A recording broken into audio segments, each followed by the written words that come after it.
Je veux juste que vous me parliez un petit peu de la fréquence de passage qui est toujours un petit peu le cheval de Troie, un petit peu plus faible. C'est le La maillon plus fréquence, faible. oui. La fréquence de passage, c'est le maillon faible, grosso modo. Bien, c'est l'élément sur lequel le taux de satisfaction est le moins élevé. Effectivement, c'est la fréquence. C'est une donnée qui est commune à l'ensemble, plus ou moins, des sociétés de transport. Là. C'est du moins ce que Mme Roy nous disait là, de la firme Léger là, qui fait ce type d'enquête pour d'autres sociétés de transport. C'est certain que la fréquence, c'est un enjeu à plusieurs composantes, là.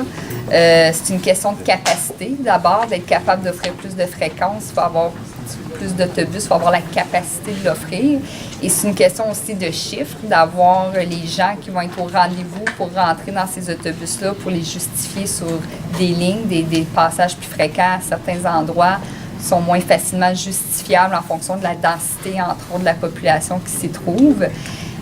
Puis en même temps, c'est ça la complexité du transport en commun, c'est que la demande va suivre une fois que l'offre va être mise sur la table.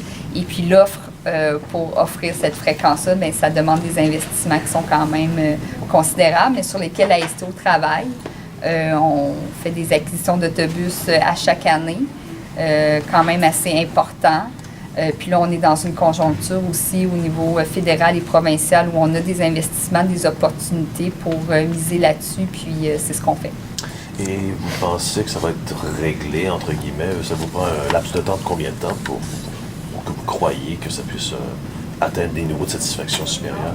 Bien, à chaque année, par les ajustements de services qu'on fait, notre objectif, c'est d'améliorer ce sentiment de satisfaction-là de nos usagers. Des enquêtes de satisfaction comme celle qu'on vient de faire nous démontrent là où on a eu des gains, là où justement on a des points plus sensibles à travailler, c'est ceux-là sur lesquels on va miser dans les prochains mois. On l'a nommé, Elmer, c'est définitivement un endroit où on doit faire des ajustements et il y en a de prévus. Il y en a de prévu cet été, il y en aura cet automne et il y en aura à plus court et moyen terme. Des autobus supplémentaires, entre autres, pour s'assurer de plus de fréquence à certains de ces endroits-là et plus de travailler aussi la fiabilité sur ces déplacements-là pour ces gens-là. Là. Vous aviez fait quand même une certaine refonte à Elmer dans les dernières années, mis beaucoup d'efforts. Est-ce que vous êtes un peu déçu de voir le résultat peut-être ne suit pas ce qu'on a fait comme effort du côté d'Elmer comparativement à ce qu'on faisait avant? On voit Masson-Angers, vous avez les résultats suivent le travail qui a été fait. Est-ce que vous êtes un peu déçu de voir que le résultat ne monte peut-être pas de la même manière du côté d'Elmer? Bien, il faut comprendre aussi que les enjeux ne sont pas les mêmes ou ne s'articulent pas de la même façon selon les secteurs. Ce qui est certain avec Elmer, c'est qu'il y a un gros boom démographique aussi. Puis ça, bien, ça demande... la population peut croître plus rapidement que les capacités qu'on a pour pouvoir mettre sur le réseau, d'une part. D'autre part, aussi des ajustements de services comme une refonte majeure comme on a fait, c'est une période de 18 mois avant vraiment d'en voir les effets. Là, on vient d'atteindre cette période-là. Là, si je ne me trompe pas, on est pas mal là. Puis c'est les constats qu'on fait. Là, on s'en rend compte que oui, comme je disais, il y a un dosage, il y a un équilibre à aller raffiner. Mais on a fait cette refonte-là aussi en ayant des objectifs pour lesquels il y a des usagers qui sont satisfaits, là, d'amener des autobus dans le cœur d'Elmer qui sont directement là où les gens peuvent partir de chez eux. On avait un parc-bus qui était presque pas utilisé à des alimentaires. Là, il est utilisé.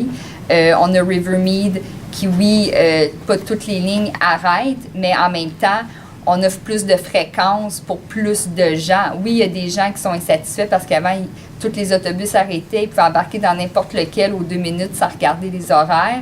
Maintenant, ça demande un petit peu plus de planification puis d'organisation, mais dans des délais de 10 minutes aux heures de pointe, il y a des autobus qui arrêtent à Rivermead et qui embarquent les gens, là, même si ce ne sont pas toutes les 40 qui le font.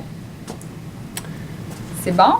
Oui, très rapidement, je voudrais qu'on parle un petit peu des infractions pour les surpoids. Là. C'est devenu une mini-épidémie. Je pense que Québec s'est fait mettre à la fourrière des autobus. Puis ici, je pense qu'on parlait de 14 autobus qui ont 14 constats, oui. En fait, il faut comprendre que c'est dans le cadre des mesures de moyens de pression des contrôleurs de la Société d'assurance automobile du Québec. Puis c'est une situation qui est connue depuis des années pour laquelle les sociétés de transport sont déjà en processus de règlement avec le gouvernement. Et puis là, en date de cet après-midi, là, pour répondre de façon vraiment ponctuelle à l'enjeu qu'on avait, il y a un arrêté ministériel, si le terme est bon, c'est bien ça qui a été déposé pour que justement là, on rende la situation conforme là, le temps que quelque chose de plus permanent soit adopté. Mais là, à court terme, il n'y a plus d'enjeu à ce niveau-là. Là.